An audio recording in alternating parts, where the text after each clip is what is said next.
Welcome to the Alaska Weather Show. I'm meteorologist Peter Chant, coming to you from the National Weather Service on this Friday, September 23rd, 2022. We try to do this each evening through a unique partnership with Alaska Public Media. There's a lot to talk about once again. If you want additional weather information on top of what I provide in this broadcast, you can always go to weather.gov, the National Weather Service's online presence. It'll bring you to a map of the continental U.S. with Alaska and Hawaii to the lower left. And it is an interactive point-and-click map that'll provide you with forecast and then any relevant watches, warnings, or advisories for anywhere in the country.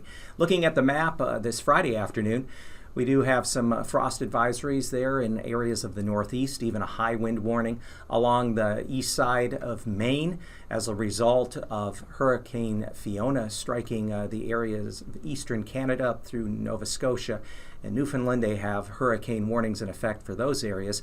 Further west, we see a few air quality advisories in East Texas, including the Dallas area, and then in Southern California, there's excessive heat watches and warnings as some temperatures there in Southern California will be climbing above 100 degrees here through this weekend and early next week. But closer to home in Alaska, West Coast storm response and recovery efforts continue from the historic Bering Sea storm that struck the Norton Sound area and lower Yukon Delta a week ago. And the good news is we've had a relatively quiet stretch of weather this week to aid in the response efforts, and I really want to emphasize to all of you that are along the West Coast here trying to get your lives and communities back in order to take advantage of this relatively quiet weather. Should be the case here through the weekend and into early next week. Now, further southeast, we expect heavier rain to develop. A couple of weather systems and moisture plumes or atmospheric rivers will bring some heavier rainfall to the northern and northeastern Gulf, into the Panhandle late Saturday, but especially Sunday, Monday, and Tuesday. Some of the three-day rainfall totals for those areas could be as much as 4 to 6.5 inches, especially as you go from Wrangell northward up through Juneau and to Haines and Skagway.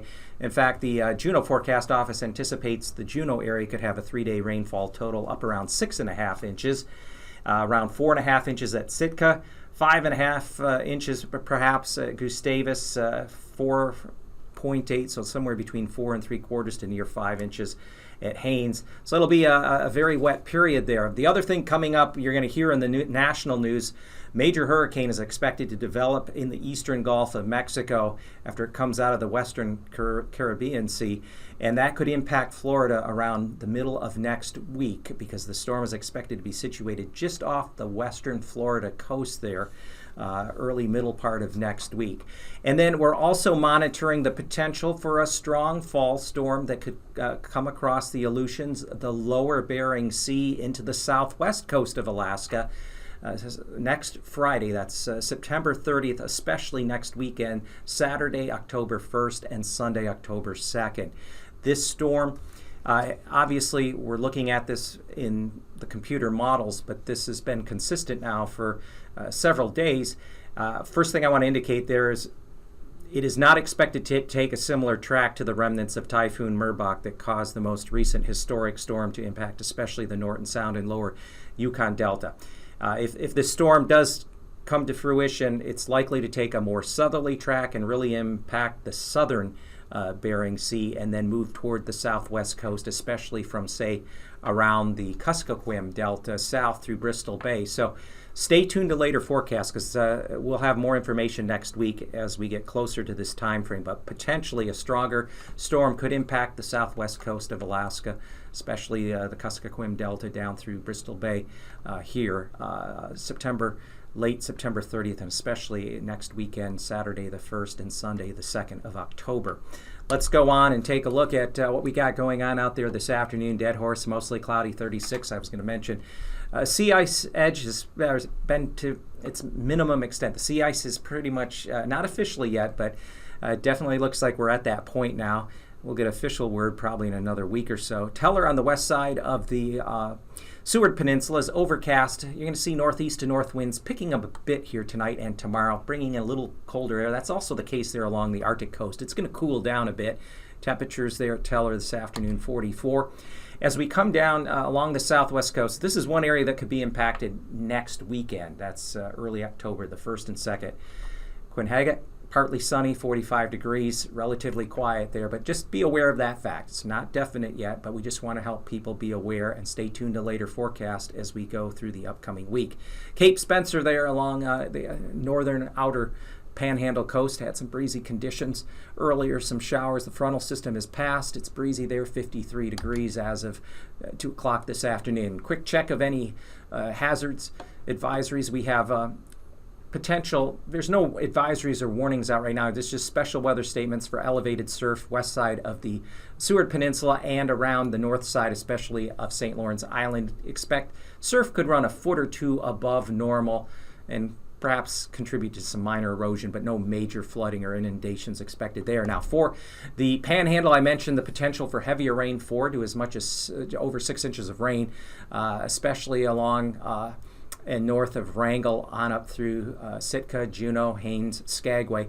Other heavy rain, too, could develop, especially west of Yakutat over toward McCarthy early next week. So keep that in mind. And obviously heavy snow in the higher elevations in the coastal mountains.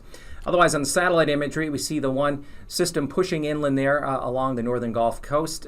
We have the other low sitting back, the mid-upper level spin in circulation now kind of between St. Paul and the Alaska Peninsula. Could even be a few flashes of lightning with the colder pool air aloft, creating some instability over the relatively warmer waters of the southeastern Bering Sea. There is that low this afternoon. The other low lifting out of Prince William Sound and into the southeast interior. Tonight, that low will continue to lift northward and weaken there up toward the Tanana Valley, eastern Alaska range. The other low sits back to just on the north side of the Alaska Peninsula in the southeast Bering, and that feature will just kind of sit over this area into Saturday afternoon. The next surge of moisture and energy is going to come up out of the North Pacific into the Gulf from the south, and that's the system that's going to begin to turn on that heavier rainfall in through the Panhandle, especially late Saturday night and Sunday, continuing through Monday and Tuesday, and it's going to fling it back toward the northwest, all the way up back toward Cordova and McCarthy. So those areas are going to be picking up some heavier precipitation early next week. Meanwhile, back out to the west, we have another system there in the Bering. That's not the one I was talking about that's going to impact areas of the lower Bering Sea and perhaps the southwest coast to start off, end this month and start off the beginning of October. That's still well away, but nevertheless something we'll be keeping a close eye on. Low temperatures, 40s in through the Panhandle. Lower 40s south central coast, 30s as you get into the southern interior.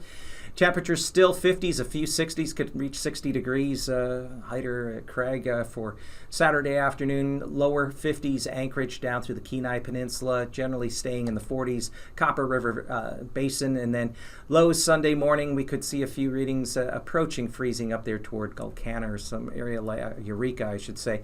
But otherwise staying in the 40s to near 50 there, especially the southern end of the Panhandle. And similar temperatures could reach lower 60s there in through the southern Panhandle at Craig, Metlakatla, and then back toward the west, lower 50s Anchorage down through Kenai and Soldotna, maybe near 50 Talkeetna and up toward Glen Allen. Cooler temperatures along the Arctic coast getting below freezing, especially the Brooks Range North Slope. And then Saturday afternoon, we expect temperatures to stay in the 30s along the Brooks Range and in through the North Slope and Arctic coast, but 40s elsewhere, 40s to near 50 up the Yukon River, 40s the Seward Peninsula, and then temperatures Sunday morning below freezing there, even into the middle upper Yukon Valley. And temperatures still holding upper 30s to near 40 around Norton Sound, Kotzebue Sound.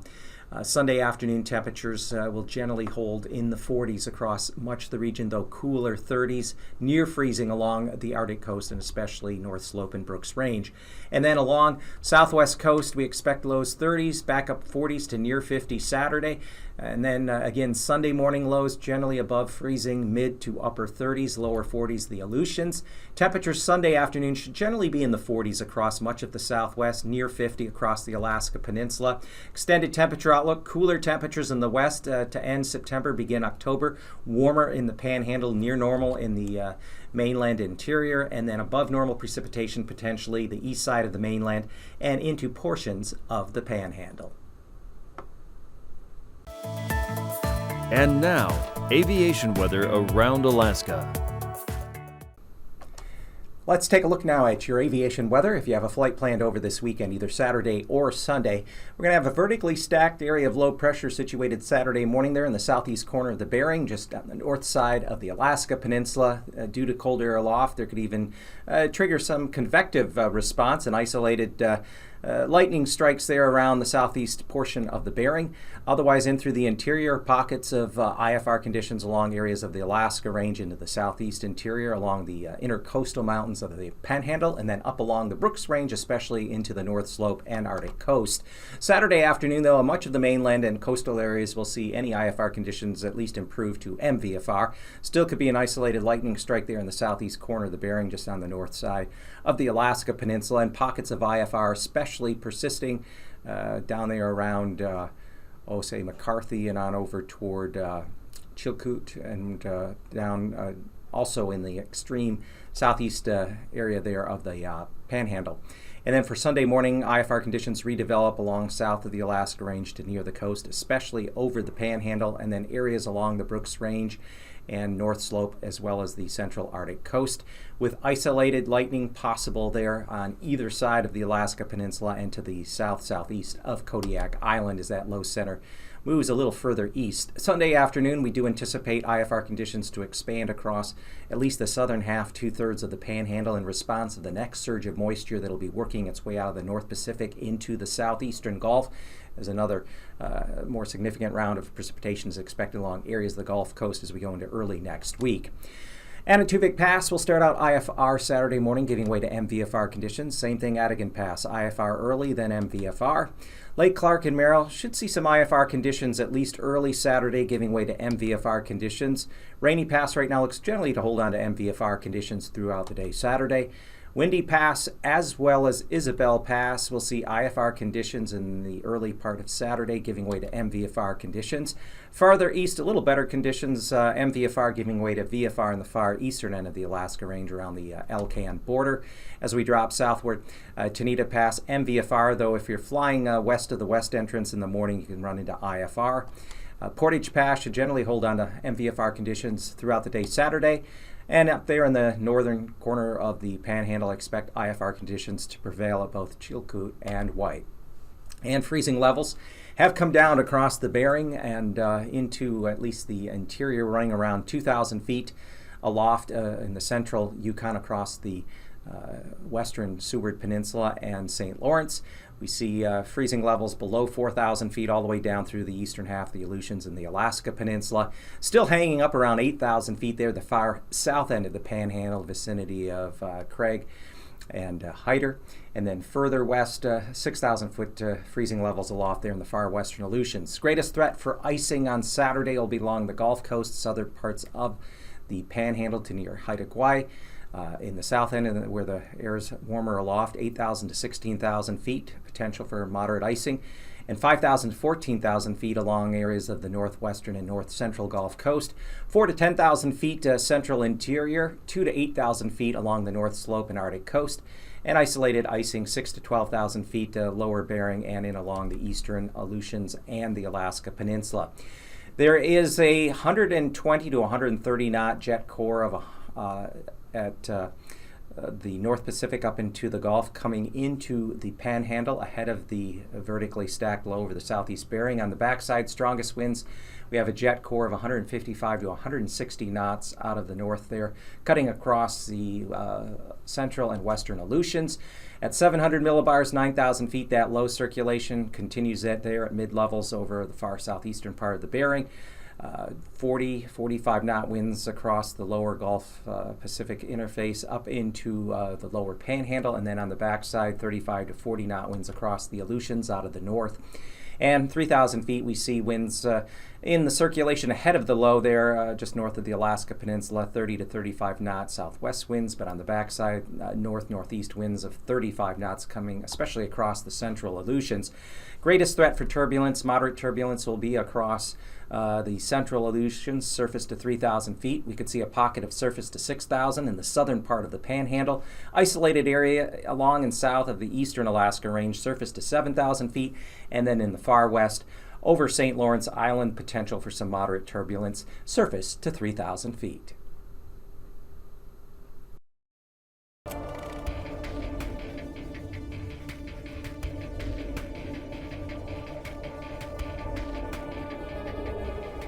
It used to be that you could only warn one person about a tornado after it had already blown down someone else's barn. Now, on average, we're able to issue a tornado warning 15 minutes before the tornado's even there, and that wouldn't be happening without Doppler radar.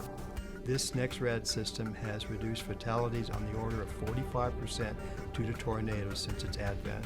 We have a lot more information now about storms and being able to understand how they develop, how they produce severe weather, and how that information might be used to improve warnings for our National Weather Service partners.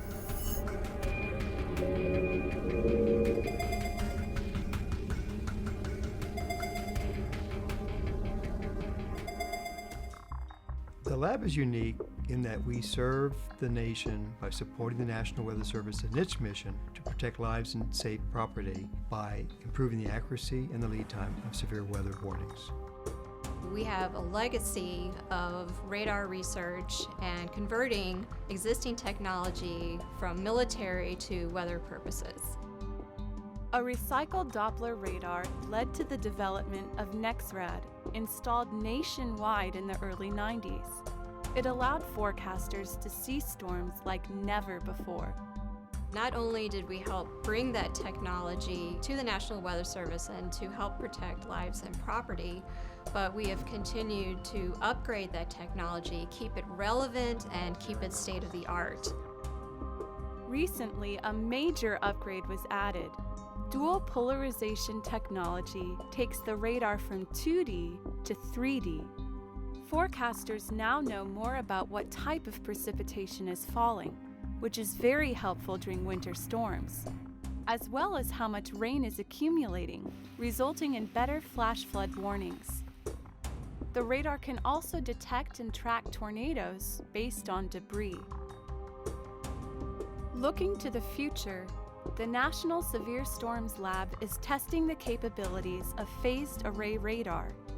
Originally used by the U.S. Navy, the antenna scans the skies electronically rather than mechanically, allowing the radar to focus on a storm.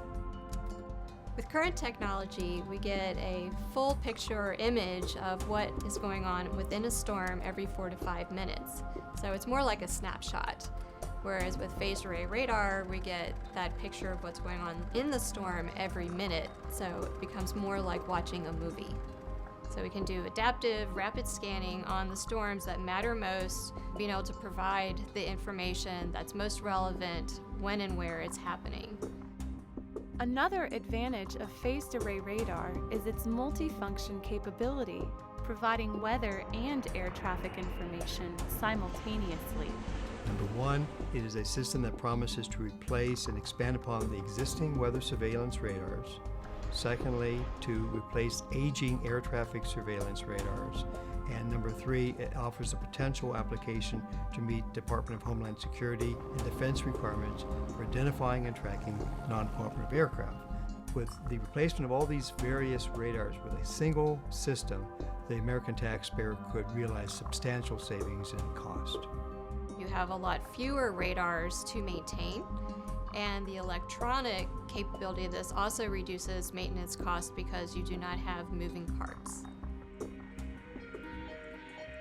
Not too long ago, the ability to predict severe weather was thought to be impossible.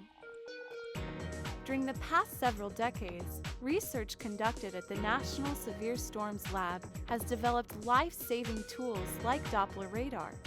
We've progressed from no warning of threatening weather to about a 15-minute lead time, and current research promises to extend that much further.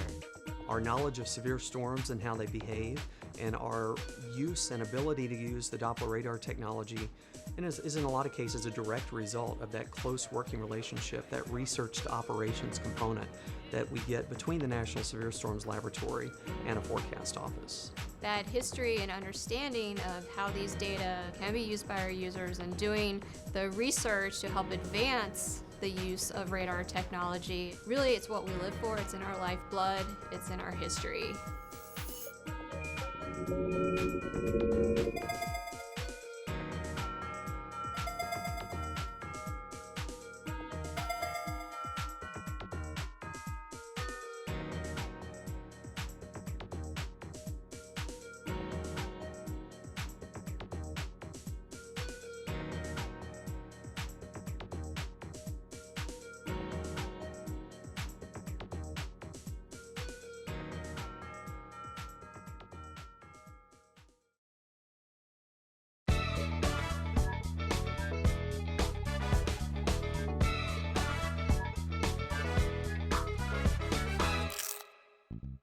It's now easier than ever to be a part of weather research.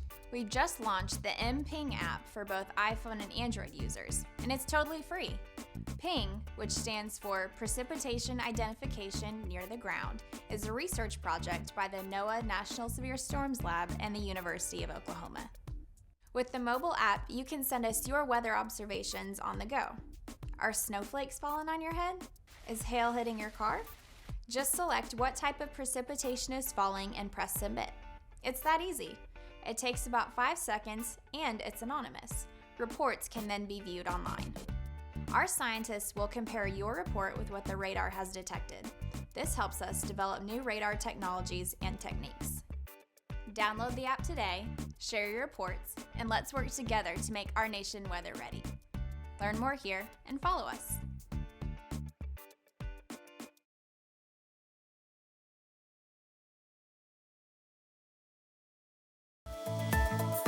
And now, marine weather around Alaska.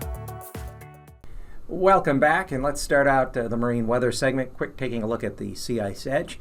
As we can see, we're at minimum ice extent now for this time of year. It'll probably be officially declared coming up here early part of October, but it probably has happened at this point, unofficially at least speaking. And we'll talk more about that as we get into next week and the following week. But in the meantime, winds will be out of the southeast-south at 20 to 25 knots across the inner channels of the southeast panhandle. Waves 4 to 5 feet inner channels. However, down there toward Dixon Entrance, waves could be as high as 8 to 10 feet. Outer coast of the Gulf, winds out of the south at 20 knots, waves generally 8 to 10 feet. On Sunday, we see winds come down a bit. Look for southeast winds in the inner channels, 10 to 15 knots, waves 2 to 3 feet.